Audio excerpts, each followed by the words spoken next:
Welcome back to the CyberDev News Corner, your weekly splash of digital chaos from the digital deep. It's the first week of August 2025, and the last 10 days have felt like a hacker Super Bowl.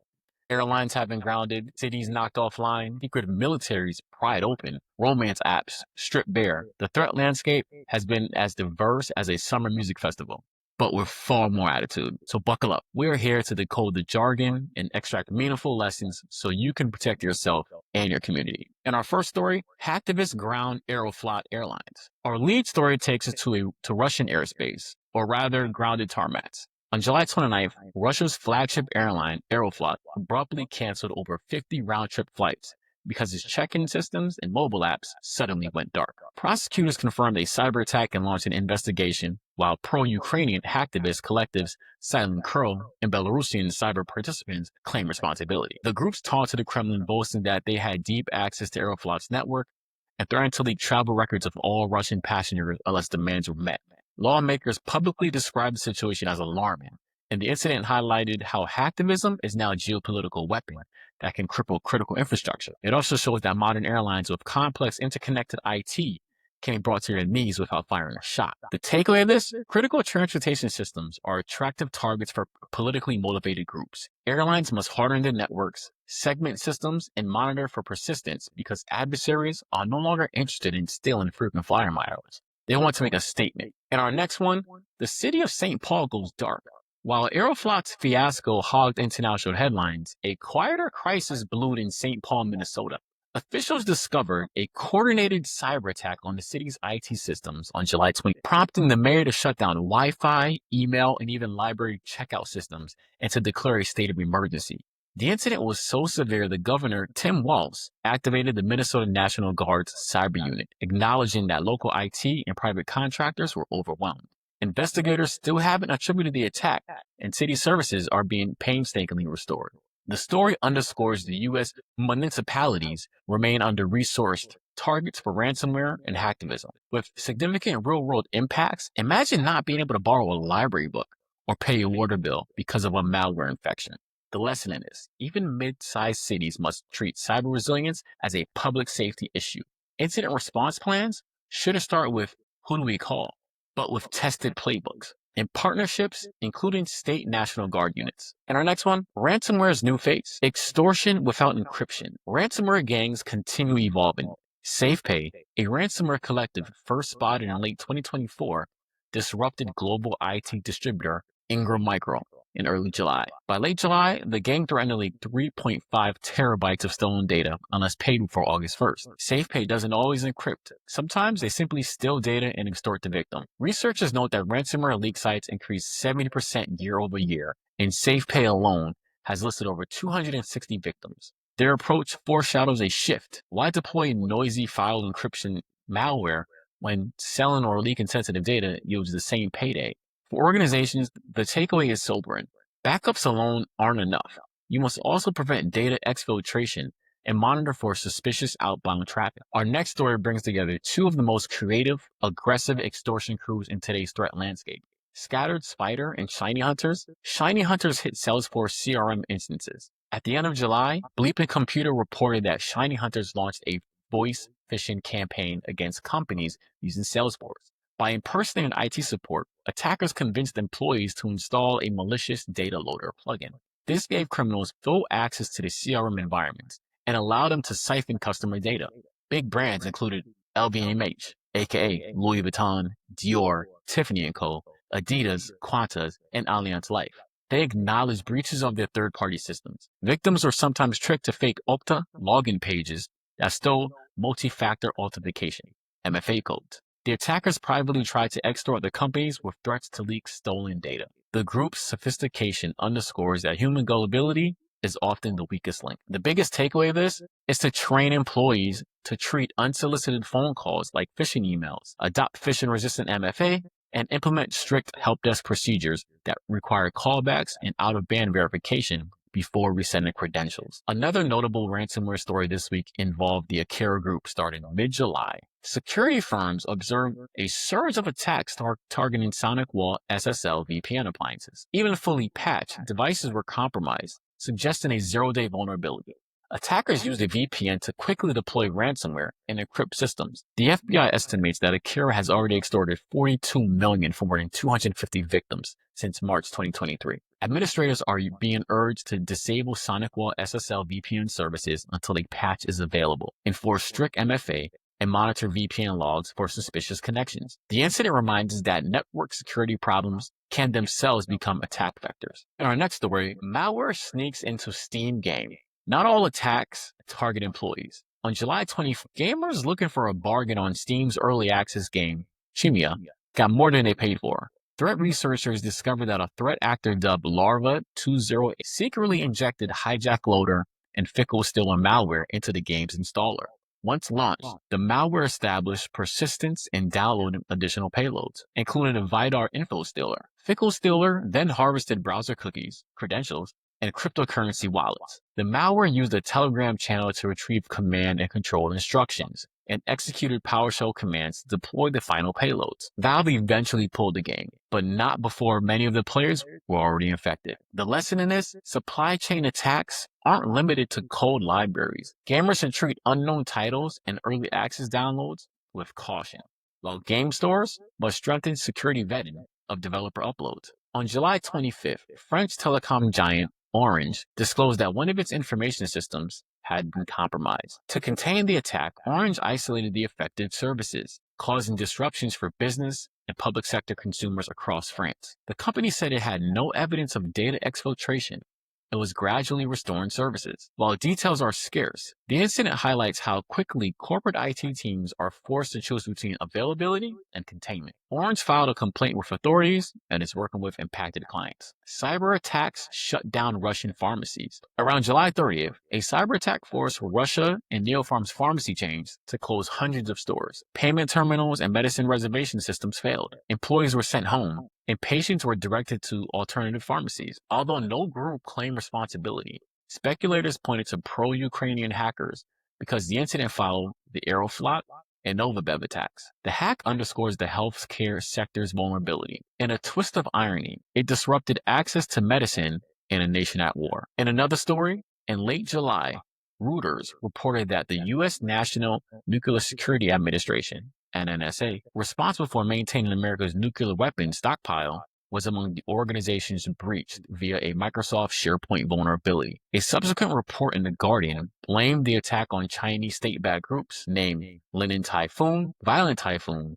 and Storm 2603. These groups exploited newly disclosed SharePoint flaws to spoof credentials and execute remote code, compromising around 400 U.S. organizations, including the NNSA. Microsoft urged administrators to patch on-premises SharePoint servers immediately, warning that exploitation will continue if systems remain unpatched. The lesson in this, patch management isn't glamorous, but failing to apply vendor fixes can allow state actors to walk into your network. High-value government agencies are often collateral damage when supply chain software contains a flaw. Naval Group leak French warship secrets online.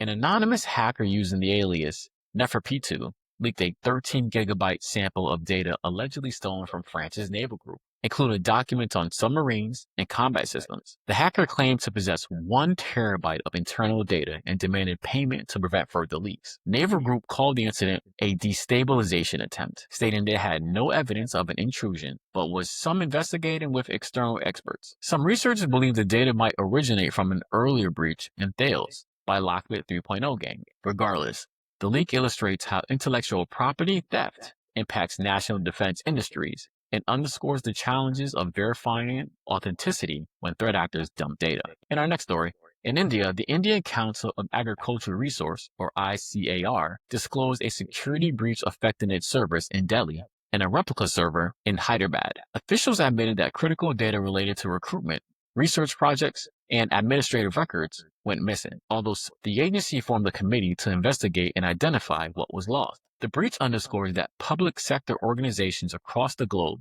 from agricultural research to city government, face similar threats. It also highlights the vulnerability of centralized data repositories in the developing world. Now, our next one, unless you've been sleeping under a rock, social media has been on fire with this T dating app. But that was until privacy took a hit when hackers leaked about 72,000 images from the T dating app. This platform marketed a safe space for women to vet men. On July 25th, the attack exposed 13,000 verification photos and IDs alongside millions of direct messages. The attackers exploited one misconfigured database storing data for law enforcement compliance, then abused a second vulnerability that allowed access to over 1.1 million user messages. The leak, orchestrated via 4chan, calls for collective hacking, highlights the sensitivity of data collected by dating apps, and raises questions about whether companies can ever truly protect intimate information. T has engaged cybersecurity experts and is offering identity protection to those affected. On July 28th, Minneapolis-based Allianz Life Insurance Company in North America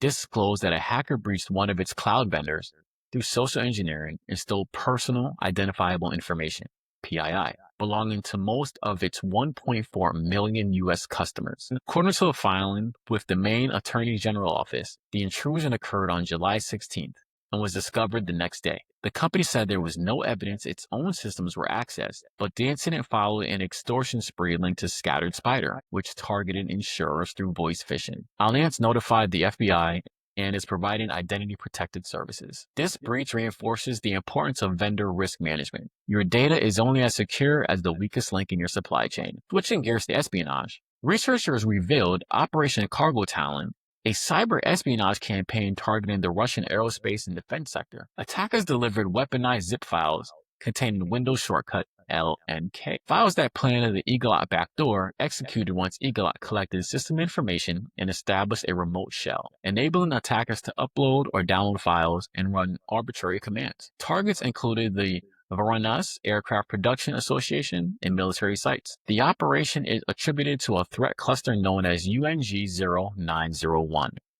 Reflecting ongoing cyber espionage campaigns aimed at Russia's defense supply chain. It's a reminder that espionage is a constant, not a headline. Many such campaigns fly under the radar until discovered. On the nation state front, PT-28, aka Fancy Bear, a Russian state-sponsored group linked to GRU Unit 26165, has adopted an unusual tactic, abusing the Signal Messenger linked devices feature. They tricked Ukrainian military personnel and government officials into opening malicious documents in Signal chats. The macros installed a command and control framework called Covenant and dropped two backdoors, Beard Shell and Slim Agent, which executed commands, took screenshots, and persisted on the victim's machines. The attack doesn't exploit a vulnerability in Signal itself. Rather, it's social engineering combined with malicious office documents delivered through a trusted messenger. Defense recommendations include using endpoint detection and response, EDR, requiring hardware-based MFA, educating users about macros,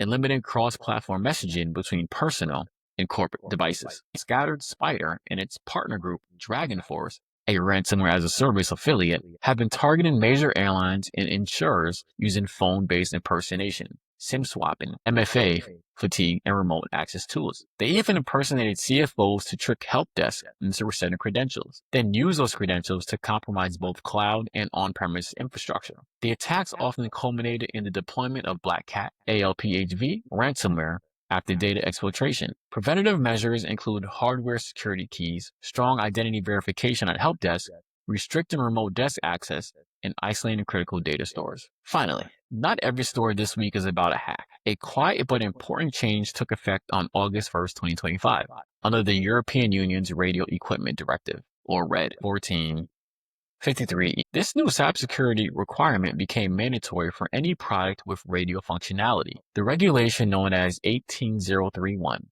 aims to protect networks from misuse, safeguard personal data, and prevent fraud in connected devices. Manufacturers of innovative toys, wearables, and payment devices must now demonstrate secure network behavior, robust privacy protection, and fraud prevention measures. For consumers, this means more secure gadgets, in theory. For companies, it means compliance is no longer optional. It's a reminder that policy changes often quietly reshape the security landscape, just as much as a high-profile breach. Now, our tool of the week is Proton's Lumo. This week's cybersecurity tool isn't a firewall or a password manager, but an AI chat assistant, designed with privacy in mind, that is. Proton, the company behind secure email and VPN services, recently launched Lumo, an AI chatbot that deliberately limits the data it collects. Lumo operates in two modes. By default, it runs entirely offline using a small language model trained on curated sources, meaning it cannot reach out to the internet. Users can optionally click a search button to allow it to fetch up-to-date information. Proton emphasizes that Lumo is trained only on vetted sources and is designed to reduce hallucinations. If it doesn't know an answer, it will say so. Crucially, Proton says that it does not store conversation logs on its servers. Chats are encrypted and can only be decrypted on your device. The company launched Lumo as a response to concerns that mainstream AI assistants may leak sensitive data and train on user conversations. Why highlight an AI chatbot? Because more of us are turning to AI for everything from code and help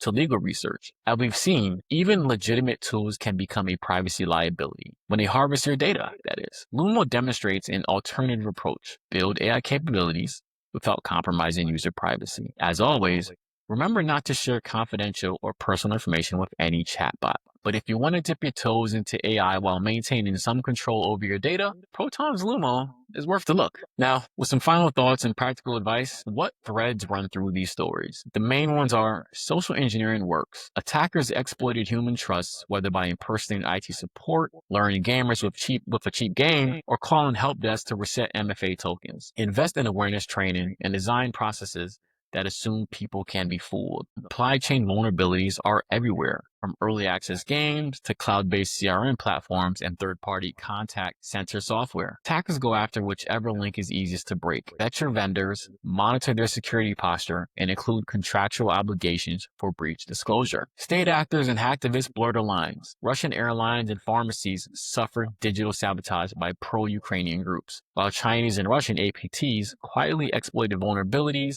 and messenger apps. These aren't just criminals after money, they're pursuing strategic objectives. And regulations matter. The EU's new red requirements will force manufacturers to bake security into connected devices. Pay attention to regulatory deadlines in your industry, because non-compliance may soon become an expensive legal liability. I know we've covered a lot in a short time, but that's the speed of cybersecurity. Whether you're a gamer, a business leader, or someone who just wants to protect their personal information, the underlying message is the same. Stay safe, stay skeptical, and never assume that a trusted logo means safety. Until next time, this is CyberDev, keeping you safe, one click at a time.